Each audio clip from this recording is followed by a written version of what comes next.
passons à des choses plus sérieuses et pour adultes. Salut à tous, c'est Xavier, bienvenue sur Watch Mojo français. Aujourd'hui on se retrouve pour le top 10 des reboots les plus sombres et bruts de décoffrage. Pour cette liste, on va passer en revue les films qui ont rebooté une franchise ou un film en passant d'une ambiance familiale à un ton plus sombre et cru. Nos choix sont classés en fonction de la dureté du film comparé à ses prédécesseurs et de la qualité du film. Cependant, il n'y aura pas de remake direct ou évident tel que ça.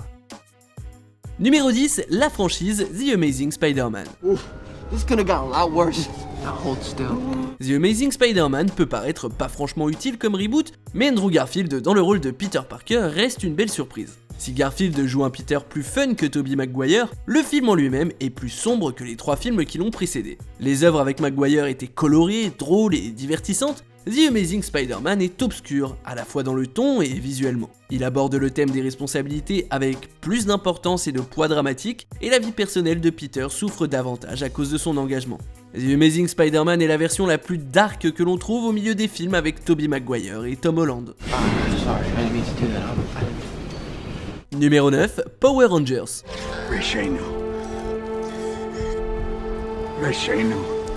Qui aurait cru qu'on avait besoin d'une version plus sombre et brute des Power Rangers? Et pourtant, la voilà. Celles et ceux qui ont grandi pendant les années 90 se souviennent sûrement de cette série aussi kitsch que géniale et de son adaptation tout aussi ringarde. Mais en 2017, le reboot a retiré tout ce qui pouvait s'apparenter à du kitsch et a présenté un film qui se prend étonnamment au sérieux. Do we have a choice? I don't think so. Si on trouve également des moments plus légers, le film reste plutôt sombre en général.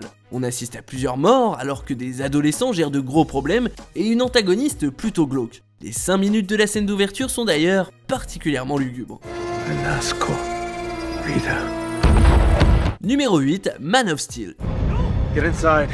It's not safe. Les films originaux autour de Superman sont cultes dans le genre des super-héros, en tout cas les 2 premiers. Et si Superman Returns a tenté de rebooster l'intérêt pour une franchise qui stagnait en relançant la série pour un public moderne, Man of Steel a eu bien plus de succès au box-office. S'il n'atteint pas pour autant la morosité de The Dark Knight, il est indéniablement plus morne que ses prédécesseurs, rempli de morts, de destruction et de tragédies. Il a aussi lancé le DCEU, une franchise bien connue et célébrée pour son aspect sombre. La vision atmosphérique de Zack Snyder n'est pas pour tout le monde, mais ce qui est sûr, c'est que le film ne ressemble à aucun de ses homologues passés. What are you doing here? Let me tell your story. What? If I don't want my story told? Numéro 7, Godzilla. La franchise Godzilla existe depuis des décennies et a donné vie à de très nombreux films qui varient grandement en termes de qualité et de kitsch. Le film japonais original est un film de monstres classique, tandis que d'autres sont partis dans le territoire du ringard. Godzilla contre Space Godzilla, sans commentaire.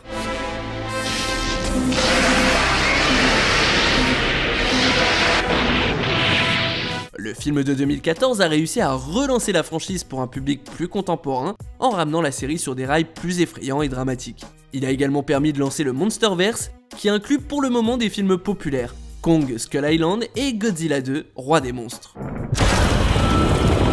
Numéro 6, Dredd. Bon, je suis comme n'importe qui, hein. J'adore Sylvester Stallone, mais on ne peut pas nier que sa version du juge Dredd n'était pas terrible. Heureusement pour les cinéphiles et les fans de comics, un nouveau film sur l'histoire du Judge Dredd a été commandé et livré en 2012, avec en tête d'affiche Karl Urban et Lana Headey. Si le film de Stallone est relativement sérieux, les jeux d'acteurs et les costumes sont ringardos et n'ont comme seul effet que de faire rire le public. L'essence de Dredd et le côté sombre de son monde et ses personnages a été capturé avec bien plus de succès dans ce remake. Sound like overkill to you? Numéro 5, Evil Dead. Les reboots d'horreur peuvent très facilement tourner à la catastrophe. La plupart d'entre eux sont ratés, mais Evil Dead parvient à adapter correctement l'histoire et les personnages pour qu'ils plaisent au public moderne. En fait, c'est une sorte de reboot / suite de la trilogie originale, et il est d'ailleurs bien plus sombre et sanglant que les 3 films qui le précèdent. Si le premier Evil Dead de 1981 est vraiment effrayant, le public appréciait son humour, ses suites prenant la même direction.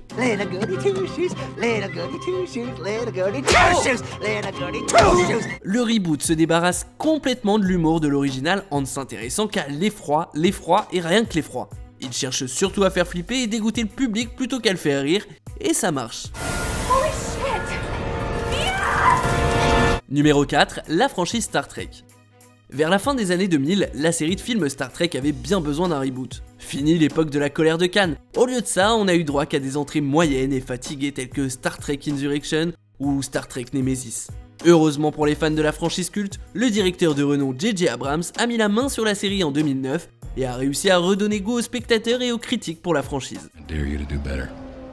Le reboot a également mis un ton plus sombre sur la série, Starfleet est plus militaire dans sa nature et le film comporte bien plus de violence qu'un épisode typique de Star Trek. Cette franche réussite a donné vie à plusieurs suites. I can tell you, I am emotionally compromised. Numéro 3, La planète des singes, les origines. La franchise La planète des singes a eu une histoire un peu turbulente. Le film original de 68 est un classique de la science-fiction, alors que ses suites sont passées d'excellentes à profondément décevantes. Le film de série B de Tim Burton a reçu des critiques mitigées et son twist de fin a été très mal reçu. La franchise semblait enterrée jusqu'à ce que la Fox la fasse revenir à la vie en 2011, avec succès cette fois. Adieu les films ringards, faites place aux effets spéciaux convaincants et aux histoires personnelles et sombres, avec de nombreux thèmes qui offrent une expérience captivante. Le film est sans doute le meilleur de la série depuis l'original de 68, il a d'ailleurs lancé une super trilogie. Numéro 2, Casino Royale. I'm the money. Every penny of it. La franchise James Bond a commencé en fanfare. Les premiers films avec Sean Connery, tels que James Bond 007 contre Dr No ou Bon baiser de Russie et Goldfinger, qui sont d'excellents thrillers d'espionnage, qui mélangent avec talent le drame et le divertissement. Puis ils sont devenus un peu plus loufoques et encore plus durant l'ère Roger Moore, et après on a carrément eu un Bond qui surfe sur un raz-de-marée en même temps qu'une sorte de rayon laser est tiré depuis le ciel. Casino Royale est l'étincelle dont Bond avait désespérément besoin et il a tapé dans le mille. Le film revient aux racines plus dramatiques de la série et élimine tout ce qui est kitsch avec un Bond plus dur à cuire et brut comme chez Ian Fleming. Heureux de vous revoir Monsieur Bond. That lost hand nearly killed me. On arrive presque à la fin. N'oubliez pas que nous publions de nouvelles vidéos chaque jour, alors abonnez-vous et activez la petite cloche et les notifications sur téléphone pour ne rien rater. Numéro 1, Batman Begins. I'm Batman. La série de films Batman a suivi la trajectoire des James Bond.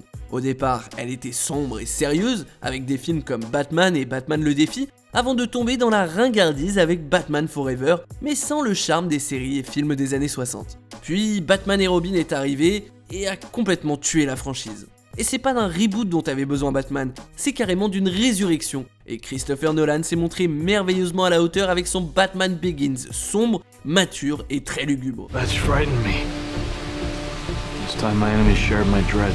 Il a ramené Batman à ses bases et a rendu au personnage sa facette sérieuse et torturée, tout en lançant ce qui est considéré comme l'une des plus grandes trilogies de super-héros de tous les temps. Et ça, c'est de l'exploit. It's not who I am underneath, but what I do that defines me. Vous êtes d'accord avec notre sélection ? Dites-le moi en commentaire et checkez cette autre super vidéo de Watch Mojo français.